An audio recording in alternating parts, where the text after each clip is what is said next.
Hey guys, Tim here, Big Dog Forge. Welcome back. It's good to see you in the shop. So today, December 25th, Merry Christmas to all of you. Happy holidays, whatever that means to you in your part of the world. Anyway, we have a knife to make for Ulf Peterson out of the Damascus, the ruffled feather pattern Damascus that we made last time. There it is. So we're going to get on with that, and we'll talk to you at the other end. Thanks, guys. Okay guys, we're going to get this right into the forge, and we'll take it right over to the press, and we're going to thin this down a little bit. It was pretty thick when we finished up the billet last time, and we need a little more width and length out of it to get this knife we want to make. There we go.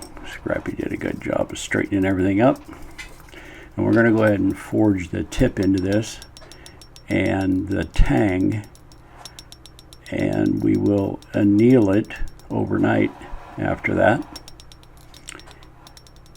and the rest of it's going to be stock removal. I want to preserve the look of that pattern that I had when we started this, and forging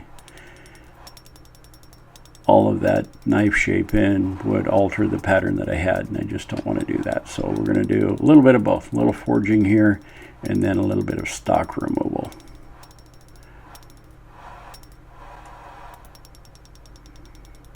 Okay, we'll give her a nice straighten here, brush it up real good. And the reason that I wanted to forge that tip into this thing is because I wanted that pattern to follow the tip upward into the point of the knife, and I thought it would look a little better that way. We'll see how that comes out. You make all the plans in the world, but just making sure everything's as straight as possible. Alright, so put a couple little V notches in the back, and we're just going to forge down the tang in the back half of this thing. And we need a tang that's about 4.5 inches long, and this handle gets put on this particular knife in a little bit different way. I've never done this before, but doing some research, I'm modeling this after a buck knife, which is a 119 model, and they have a hidden tang, and there's a hole drilled in the end of the tang that the handle all fits over, and then the pommel, I guess, gets pinned into the very end of the tang and holds it all together. Okay, at this point we're going to get it into the forge, and we let it just anneal overnight, and we're going to remove as much scale as we can with just a flat disc before we go over to the grinder and start removing some of this material. And I've got it on my little wooden block that I use as a handle for the grinder there, and it's got a couple of rare earth magnets in it, and it held it down pretty well. Alright, we're off to the grinder, and this is why in the very near future I'm going to build myself a surface grinder. Talked about that in the live stream, because it took a good half an hour to get that thing ground down to the thickness I wanted, and I think a surface grinder could probably handle that just a little quicker. Alright, this is our template for our knife that we're going to grind in, and we're just going to go ahead and profile it here real quick. And this didn't take too long. My glued on paper started coming off after a while, but I had a good outline, and I basically had the profile in. Just had some finishing things to do on it. So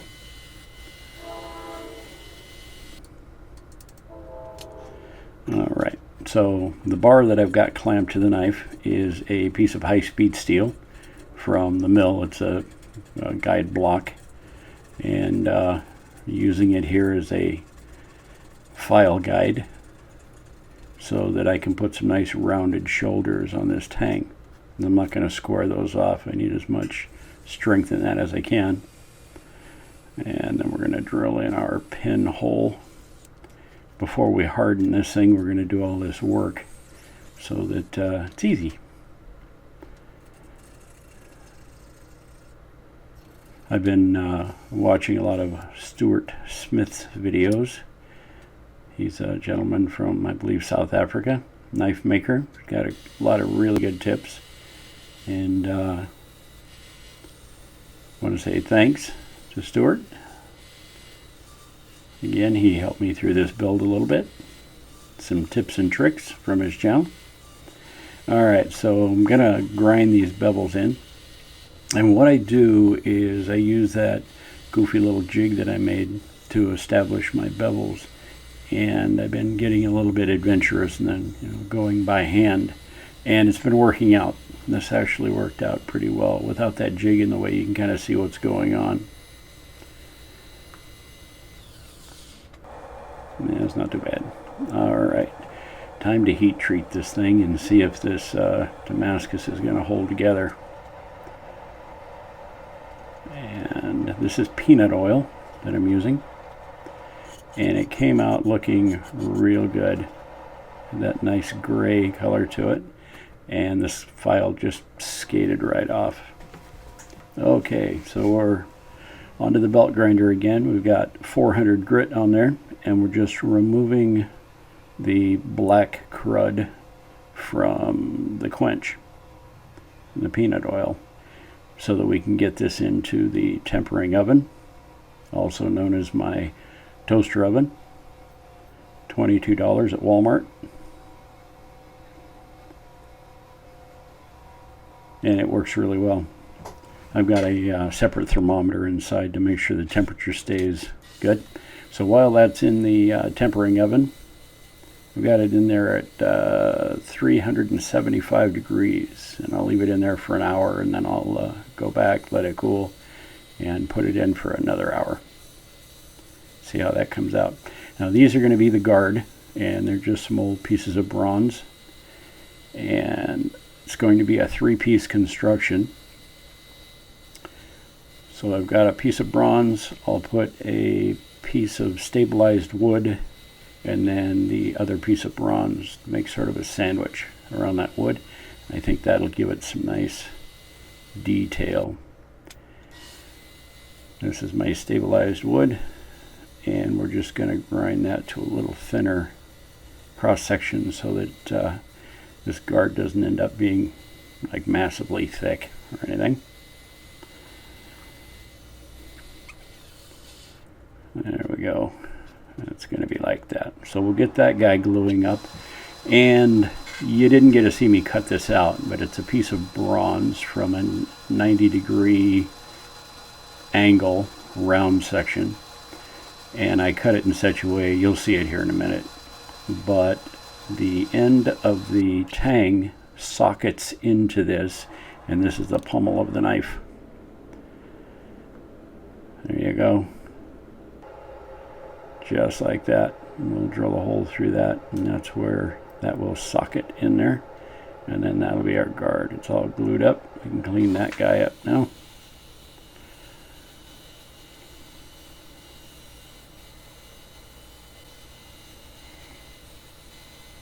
And I'm going to leave this oversized because when the knife is all assembled, then it's going to be, I'll have some to grind down and then start polishing on.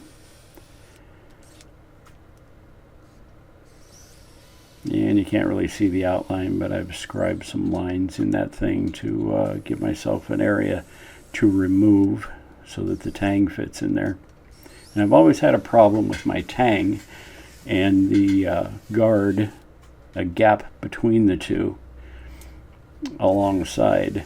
And again, watching a Stuart Smith video, a piece of plastic on the end of the blade, and just tap that down into place, get a nice tight fit, but you can see the gap along the side. So I was watching Mr. Smith's video, and he took his guard made out of bronze or brass and peened it around the edges, and it sort of mushrooms it towards the center, and then you can do some detailed filing and it closes that gap. Now my wood separated from these two pieces when I started peening it, so I'm going to have to re-glue that together, but at least I got my gap down where I needed it. Okay, so this guy is out of the heat treat oven, and I'm starting off with about a 220 grit paper here, and I will work this thing all the way up to 1200 grit sandpaper, and this took a while. And I sanded down the sort of that false edge on the back.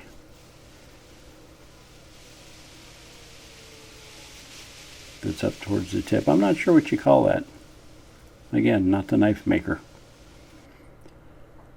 Alright, so batteries died, so I had to grab the old GoPro clone for these. I have maybe one or two scenes here, so bear with me on this. And we got her into the ferric chloride. And while that was etching, I did 4 different etches, about 10 minutes apiece, to get a good edge. This is my little vacuum chamber. I'm going to go ahead and stabilize a piece of wood. There's a vacuum pump. I just picked this thing up. It was like a garage sale a few months ago. 30 bucks. Works really well. It's nice and quiet. Alright. We baked our stabilized wood for an hour at 275 degrees. It came out just about perfect.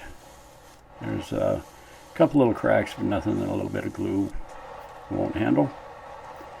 Alright, it's fitting pretty good. We'll get this thing marked up with the guard and the pommel around it. We'll just start hogging off some of that excess wood on this thing and give ourselves a basic handle shape. And this took a couple minutes, but it wasn't too bad. That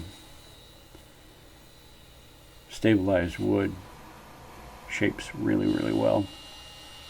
Alright, so you're going to notice I've got this assembled and there's glue and stuff all over the place. It didn't go so well. The first pen that I tried to drive in there, I had glue all over everything, and the glue was drying. Forgot to hit record on the camera, and I ended up having to drill it out real quick and build another pin before all the glue dried. So I got to be a mess. But I do not have any of that on film to show you my failure. I don't know if that's a good thing or a bad thing, but anyway, we're going to go ahead and clean this handle up. I started with, it's probably an 80 grit sandpaper to get, most of the bulk down, and worked my way up to a 400 grit paper on this handle to get it as smooth and detailed as I could.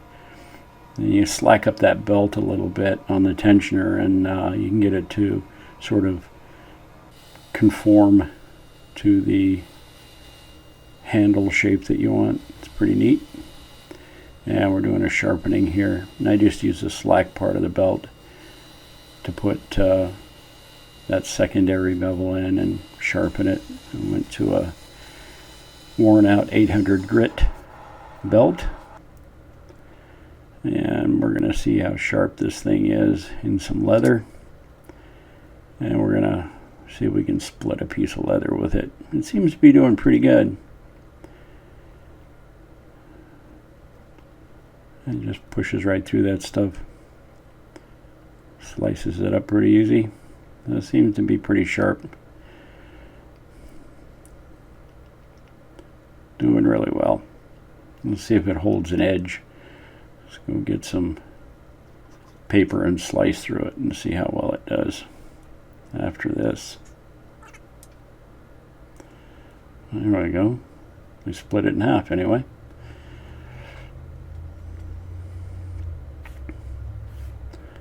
Well, it seems to keep an edge. That's a good thing. Knives should do that.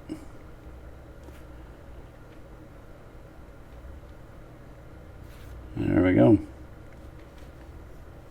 Alright guys, there you go. So it was a bit of a challenge, but we got it taken care of, and it looked okay to me. I think I'm happy with this one, and I hope Ulf will be happy with it. I'm sure he will. Anyway, thank you all for all the support, and this will be in the mail soon. So thanks guys for stopping by Big Dog Forge. If it's your first time to the channel, why don't you hit that subscribe button and remember to like and share the videos. That's always a good thing. It helps out the little channel. So Merry Christmas guys. Thanks for stopping by. Have a very Merry Christmas. And remember guys, take care and be safe. We'll see you now. Bye-bye.